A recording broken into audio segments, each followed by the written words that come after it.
Hello लोगोफोर स नोंथांमोननि सेराव दिनै फिन बिदि इन्टारेस्टिं फेक्ट्सनि सायाव भिडिअ लानानै फैलायबाय।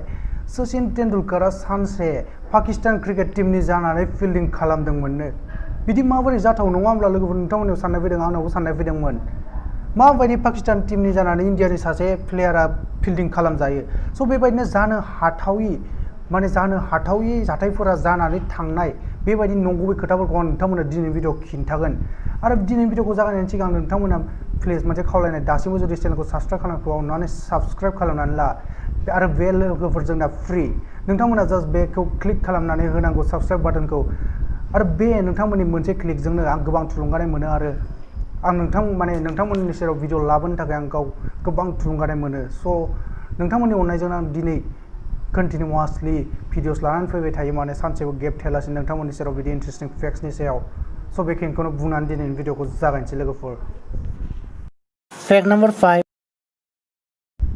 स' नोंथांमोना दीपिका पादुकनखौथ' बयबो सिनायखागौ जानांगौ, नाथाय बेनि बिफा प्रकाश पादुकनखौ नोंथांमोना जानो हागौ खायसे सिनायागौ, नाथाय गोबाङानो सिनाया जानो हागौ।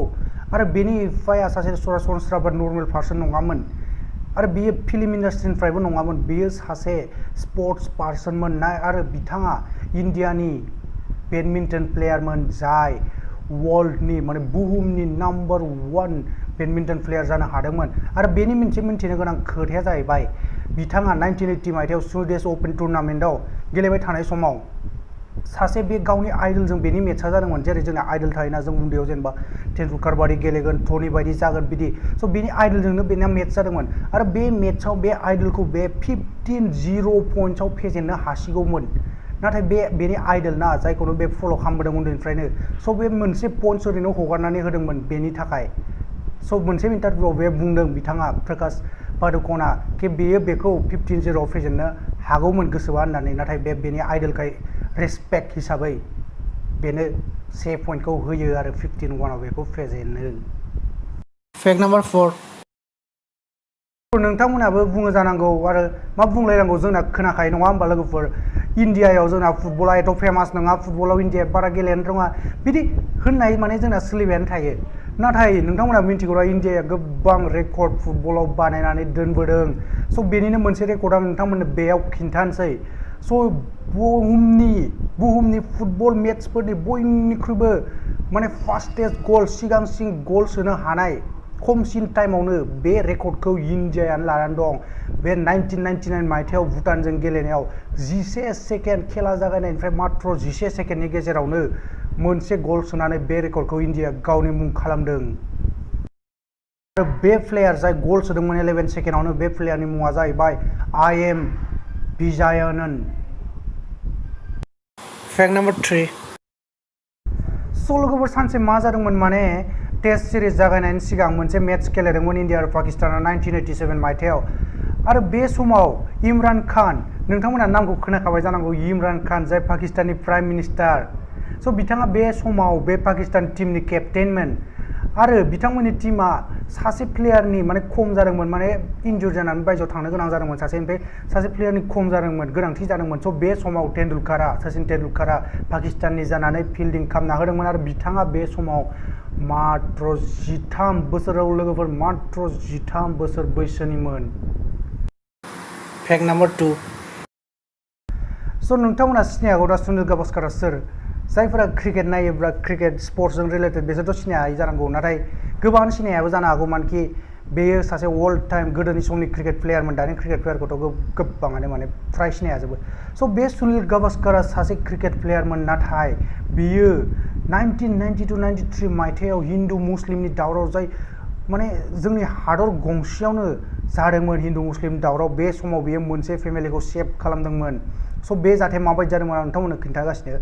स' मोनसे काराव मोनसे फेमिलि थांगासिनोमोन आरो बेनि उन बिग्रायारिफोरा बेखौ होसोगासिनोमोन। बे समावनो बे सुनील गावस्करआ बेखौ नुयो आरो बे गावनि हिन्जावखौ पुलिसफोरखौ कल खालामनो होयो। बेनि उनाव बे गावनो बे बिग्रायारि आरो गारिनि गेजेराव थांनानै गसंथेहैयो। बेनि उनाव बुङो, जुदि नोंथांमोना नोंसोरो बे गारियाव थांनाय फेमिलिखौ बुथारनोब्ला आंखौ बुथारग्रोनांगोन। आरो बिथांखौ माने रेसपेक्टेड पार्सन ना, माने बिथाङा गोबां क्रिकेट मेट्स गेलेखाबायमोन बे समहालागैसिम, स' बिथांखौ सिनायखायो।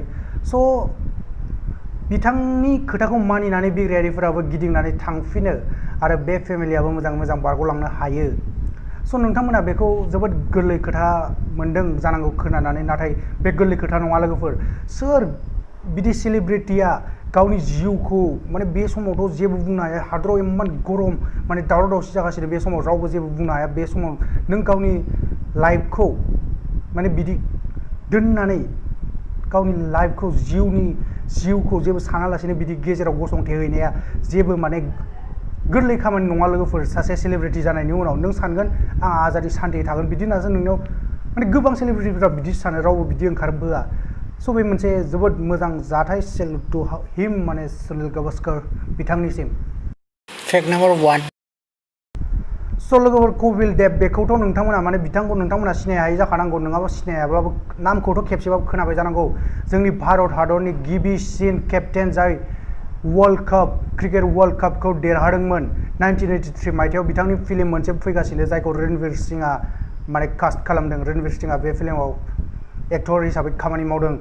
स' बेनि मोनसे मिन्थिनो गोनां खोथा, फेक्स नंगुबै खोथाया जाहैबाय लोगोफोर, बे कपिल देबा गावनि केरियाराव खेबसेबो इन्जुरि माने जखम बिदि क्रिकेट बिदि खेला जायखिजाया खेला गेलेनायाव जोंना इन्जुरि जायोना, हारा बायनाय, आसि लोरिनाय, गोबां इन्जुरि। स' बिदि इन्जुरि जानानै मोनसेबो मेट्च बेयो मिस खालामाखैमोन, माने गावनि होल केरियाराव बे खेबसेबो इन्जियर्ड बा जखम जायाखै होननानै बुंनो हायो। वाव।